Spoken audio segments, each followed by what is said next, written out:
Good morning. I'm Tom Frieden, and about 15, 20 years ago, I was at a dinner at the Johns Hopkins School of Public Health, and I was sitting next to somebody. I didn't catch his name. And over the course of the dinner, an article that had just come out came up, and I was vigorously critical of the article and its methods, and my dinner companion was defending them. And we spent the whole dinner arguing about this very vigorously. And at the end of the dinner, he said, "Well, I'm Richard Peto, and I was the senior author on that article." And I felt absolutely awful. I'm rarely in doubt and often wrong. Richard, I find, always has a healthy skepticism about data and willing to reconsider. And he said, no, it's great. Most people don't argue with me when they know who I am. So that was my introduction to Richard Peto. I've had the honor and privilege of chatting with him and working with him over the years, and most importantly, learning from him and trying to use some of the things that he has discovered in advocacy and in the practice of epidemiology. So comes back to very straightforward fact that the death rate is a fact. Anything beyond this is an inference, from William Farr. Also, that the classic quotation that all of us think of, that death in old age is inevitable, but death before old age is not. And these two core facts lead to what I, as a public health practitioner, think as the key role for prioritization. Prioritization is always hard. It's like appointing someone. When you appoint one person, you get one ingrate and many enemies. When you prioritize a problem, you have the accountability of have you made progress against that problem, and resentment from all other programs, why haven't you emphasized them. But you have to follow Sutton's law, and for those of you who don't know, Willie Sutton was a bank robber. When asked, apocryphally actually, why he robbed banks, he said simply, "That's where the money is." Now, when it comes to premature death, cardiovascular disease and cancer are where the money is. These are the two things that cause more than 85%, or about more than 80%, depending on how you count it, of all of the premature deaths in the 30 to 69-year-old age group. So if you want to make a big difference on reducing premature death, you'd better focus on cardiovascular disease and cancer. And what are the main drivers of cardiovascular disease and cancer? You'll have some disagreement on some of these things here, but you'll have no disagreement that the leading cause is smoking. Also unhealthy diet, particularly excess sodium consumption, and including the consumption of artificial trans fat, physical inactivity, excess alcohol consumption, which, as we all know, is defined as drinking more than your doctor. Some debate on this next point, but small particulate air pollution. And I would add to this medical care failures, the failure to prevent heart attacks, strokes, and cancers that could have been prevented, especially from uncontrolled hypertension. Working with the World Health Organization, a series of technical packages has been released. Each of these has a specific approach, one to reduce smoking, another to reduce sodium consumption, another to reduce uncontrolled hypertension. These packages can make a major difference in practice. This is our experience from New York City. In New York City, we increased the tax, not quite as much as in the video that you just saw, but we increased it. Now it's more than $12 per pack of cigarettes. We implemented the Smoke-Free Air Act, and we launched hard-hitting ads which reduced adult smoking by 40% and teen smoking by 2/3. And there's a typo there, between 2001 and 2016. Globally, this number comes from Richard and colleagues' work and is one that every time I say it, I think I must have a digit wrong. It can't be 1 billion people. And you go back and do the maths, and it is. And it is just a shocking number. And I always add, unless urgent action is taken. The WHO Empower strategy works, especially tax, but tax is the least implemented of all of the components of it. There has been progress, as you saw in previous presentation, in the OECD, and in the past few years there has been largely unheralded progress in low and middle income countries, with more than 30 million fewer smokers between rigorously conducted global adult tobacco surveillance studies, GATT studies, initial and follow-up. In India, Russia, Brazil, Philippines, and Ukraine, more than 30 million fewer smokers in those 5 countries alone as a result of effective implementation of only parts of the Empower strategy. Imagine what we could do if you had full implementation of the strategy all over the world. As a result, for the first time in human history, cigarette sales are falling. The FCTC came into force in 2005 and 2007. We launched the Bloomberg Initiative and the WHO Empower strategy. That's gradually been implemented around the world, and you see for the first time a decline. Fast enough? No. Soon enough? No. Deep enough? No. But a decline, a turning point. Now, it's not only tobacco. A wonderful quotation by Jeffrey Rose: of all the threats to human health, alcohol causes the widest range of injury. It shortens life, being responsible for between 1% and 10% of all adult deaths in industrialized countries. It shrinks the brain and impairs the intellect. It causes failure of the liver, heart, and peripheral nerves. It contributes to depression, violence, and the breakup of personal and social life. It has been blamed for 1/4 of all deaths on the road. And Richard's work on this in Russia has shown that in a country like Russia, which smokes to a huge extent but drinks even more, alcohol uniquely can be a greater cause of death than tobacco. 3 million deaths a year, estimated the 7th leading cause of death, 10% of deaths among working-age people in the US, enormous economic costs, but there are scalable interventions. And I emphasize the term scalable. It's fine to have something that works for a few people, but unless you can scale to the population, you won't have a major impact. Tax, minimum price, regulating the hours and places of sale, banning or restricting advertising, and enacting and enforcing strong drink driving laws. All of these things can make a major difference in reducing the impact of alcohol. Not easy and not quick. One of my mentors, Sir John Crofton, pushed me hard to do alcohol control in addition to tobacco control when I was health commissioner in New York City. I said, but it'll take a long time. And he said, that's why we have to start now. Fine particulate matter air pollution. Basically, you have unhealthy ways of cooking and heating with crop dust, wood, charcoal, and coal, which are solid fuels, and less unhealthy ways with non-solid fuels, kerosene, then gas and LPG and electricity. And for those of us who've worked in poor countries and gone into kitchens, the incredible pollution in those areas gets into the lungs. It's fine particle. It's associated with respiratory disease and in all likelihood with a significant number of deaths. About the 5th leading cause of death globally, and potentially replaceable by doing not fancy things, but things that were done around the world 50 years ago, replacing wood stoves with clean cooking. Sodium. Excess sodium increases blood pressure and increases the risk of cardiovascular disease. There are main sources of sodium. One is added during manufacturing and at restaurants, and here in the UK you've made some progress. When there was progressive action of the government, you had significant progress there, but also at the home and at the table. Food can be reformulated. You can knock out about 20% of sodium without most people noticing. In addition, if you gradually reduce it over time, people will not know the difference. The estimate here is about 1.6 million lives saved per year if we can get a 30% reduction in sodium. Artificial trans fat. I have to recognize Dr. Coke McCord, who's here in the audience. Dr. McCord was working for us in New York City, read a textbook of nutrition, came in and said, you know, I think we could probably do something about artificial trans fat. I said, what in the world is artificial trans fat? This is partially hydrogenated vegetable oil. You bubble hydrogen through oil. It becomes solid at room temperature, which is great for pie crusts. Unfortunately, it is not great for your coronary arteries. And what we learned is that we could essentially define it as a toxic substance. It's been described as the tobacco of nutrition. We eliminated it in New York City and were able to show a substantial impact. Trans fat kills an estimated 500,000 people a year globally. It raises the LDL and it lowers the HDL, so you could eat suet instead and still be healthier. The sources of trans fat globally are varied. Of course, it's much better to switch to polyunsaturated oils.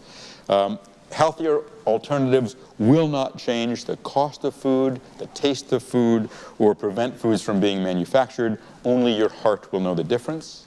Just last month, the World Health Organization released a technical package to eliminate artificial trans fat from the world by 2023. This is exciting. This is big. This is big news. This is the first elimination program in the non-communicable disease space. It is a technical action pack. First, review the status of different oils. Second, promote healthier oils like polyunsaturated. Legislate or regulate to eliminate artificial trans fat. Assess levels in food and, if possible, in people. Create awareness among policymakers and others. And enforce the law. And if we do this, we can save an estimated 17 million lives over 25 years.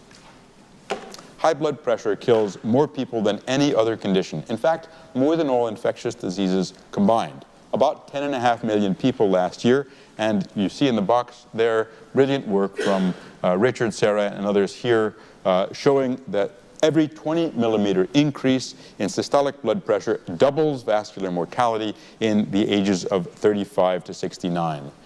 Lower is better. The recent SPRINT trial from the US shows that down to 120/80 you have a mortality benefit from lowering blood pressure. A few years back, when I was health commissioner in New York City, we put in electronic health records in the poorest, sickest neighborhoods of New York City, and the fellow who led this and I were standing around saying, well, what do we do next? What do we do with these electronic health records? And we asked the question, how can you save the most lives through health care? We said, well, let's do a Medline search and find out. And there was no answer, so we had to do the analysis ourselves, and the answer very clearly was blood pressure control. We could save, in the US, about close to 100,000 lives a year just by improving control of blood pressure. No other control measure has anything like the reach of hypertension control. So, since it's the most important thing for adults to have in terms of access to effective health care, how are we doing on it globally? Well, not well. 1.4 billion people are estimated to have hypertension. We have reasonably good evidence, not great, but reasonably good data on the proportion of hypertension in the world. Only about half of them are aware of it. Only about 2/3 of those aware are on treatment, and only about 40% of those on treatment are on adequate treatment. As a result, only 1 out of 7 people with the leading cause of death globally is on effective treatment. This is a tragedy. It results in millions of avoidable deaths each year. And it's something which we think can be changed. This is where epidemiology can change the world. There's a very straightforward approach to hypertension treatment. Come up with a drug and dose-specific protocol. Ensure that medicines are available, ideally fixed-dose combination medicines. Provide community-based treatments with nurses and pharmacists doing most of the work, because quite frankly, doctors mess it up every time. When we go to medical school, they take the neurons out of our brain that allow us to follow protocols, but it's well documented that protocol-based care is superior.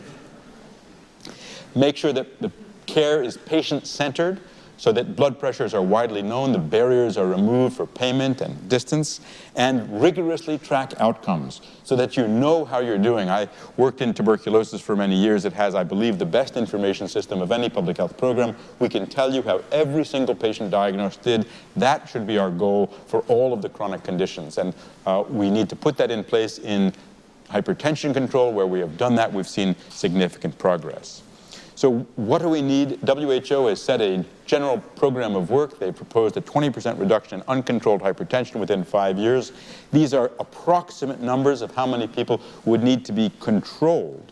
And you'll have to treat about at least a third to twice as many patients, more than that, to get that many controlled. You're talking about tens of millions of people in India and China, and many millions in other countries that are very populous. The program I lead now, called Resolve to Save Lives, has as our operating mantra, when does 50 plus 30 plus 0 equal 100? If we can get from that global 14% to 50% hypertension control, a 30% reduction in sodium, and 0% consumption of artificial trans fat, we can save 100 million lives over approximately 30 years. Deaths, risk factors, and interventions.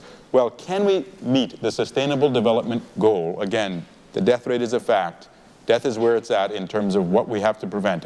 Death at an early age. Can we do this? So the Sustainable Development Goal is a 1/3 reduction in premature deaths, defined as 30 to 69, by 2030. If you just look at current death rates by the best available data, they're about twice as high in low-income countries as they are in high-income countries. And that tells us, theoretically, it should be possible to bring them down around the world. For each of the 6 main causes I showed earlier, there are scalable interventions which are not currently being done. And that's what we need to do. So in the next brief bit of this talk, speaking, I'm sorry, with the pace of a New Yorker, I'm going to provide a disclaimer that all of the calculations from this point are fit for the back of a napkin, but need to be validated. They are for illustrative purposes only. Best available data that I could find, what's our current rate of death for 30 to 69-year-olds?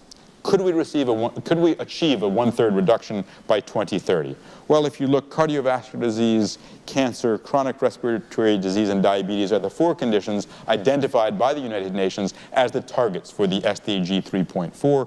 The current rate of deaths per 100,000, or per lakh, as those of us who work in India think of it, is about 390 per 100,000. In order to reduce that by 1/3, I'm quite confident to say that that will be 130. So the equation that needs to be solved is, how can we reduce deaths by 130 per 100,000?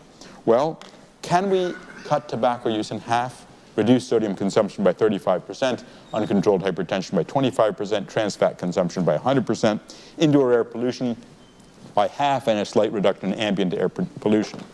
We have to make heroic assumptions here, and they may some be wrong. Among 30 to, I won't go through all of this, but just take the first sub-bullet. Among this age group who die from cancer, about 40% are from smoking. If we cut tobacco use by 50%, among quitters, about 90% of cancers are prevented. And so it goes by each of these 6 programs.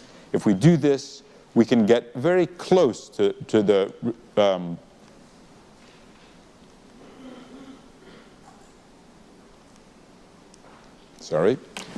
we can get very close to where we need to be. So what you'll see is you can get about 109 fewer deaths per 100,000. Again, this is current, this is back of the envelope. This is current population structure, current population, current rate. You're not using a life table to say what you can do by 2030. You're not counting the deaths that have been prevented that have not yet not happened. But if you do this, you'll see that with those interventions I listed earlier, you can get a very substantial reduction in tobacco use that gets you almost half of the way there. Tobacco is the gift that keeps giving in terms of preventing premature deaths. You have a major impact and you have a quick impact because of the impact particularly on cardiovascular disease, which goes down almost immediately when you quit smoking. Sodium reduction is not insignificant. Hypertension treatment and trans fat elimination, about 12 per 100,000. Indoor air pollution, about 7. Outdoor air pollution, slight. And if you do that, you still don't make, despite those heroic assumptions, you still don't make that 130 goal. But you get pretty close to it. It's important to go back, I think, to the final point that was made in an earlier speech, which is it's important to have even a moderate or major reduction of the major causes. All too often in public health practice, what we see is an attempt to have an impact on a wide range of causes, a diffusion of effort. And therefore, I think that globally, what we really need to do is have a means of tracking progress and seeing where we are in a red, yellow, green traffic light way. How are we doing with taxing tobacco, alcohol, and sugar-sweetened beverages? How are we doing with high-impact primary care, including especially hypertension management? How are we doing improving diet by eliminating artificial trans fat and reducing sodium? By restricting advertising and promotion of tobacco, alcohol, and unhealthy food, and by behavior change, by creating conditions. And below that, how are we doing on the cross-cutting areas that we need to track, monitoring frameworks, primary care, ensuring a healthy environment? This is the kind of advocacy, accountability that we need globally to track global progress and progress of each country and within each country. And my final slide, theory versus practice. Well, there was a great American philosopher, Yogi Berra, who said, in theory, theory and practice are the same. In practice, they're different. The preventable proportion of cases is the question of what is theoretically possible versus practically possible. But we don't know if it's possible until it's been tried. And a lot of times we don't know if it can be done until it has been done. I don't think we would have predicted a reduction in smoking of 2/3 among children and 40% in adults by implementation of only part of the WHO Empower strategy, but that's what was achieved in New York City. I don't think we would have expected the massive reduction in smokers in the 5 countries I mentioned, but it's been done. The sooner the action, the larger the impact. This is a very important point. A dream deferred is a terrible thing. A public health approach delayed in implementation are lives lost. And for each day we're not implementing effective programs, we're condemning people to death that could have been prevented. But what seems impossible tomorrow may be seen as having been inevitable a few years later. When we made bars in New York City smoke-free, no one imagined that it would be possible, and just a couple of years later, no one could imagine going back to the era of the smoky bar. So in the words of the American jazz song, the difficult we'll do right now, the impossible will take a little while. And with the great work that Richard and his colleagues have done here at Oxford and around the world, we've been able to, as a world, learn from what is difficult but doable and begin to achieve what might be seen as impossible, but I have full trust in a few years will be seen as inevitable progress. Thank you very much.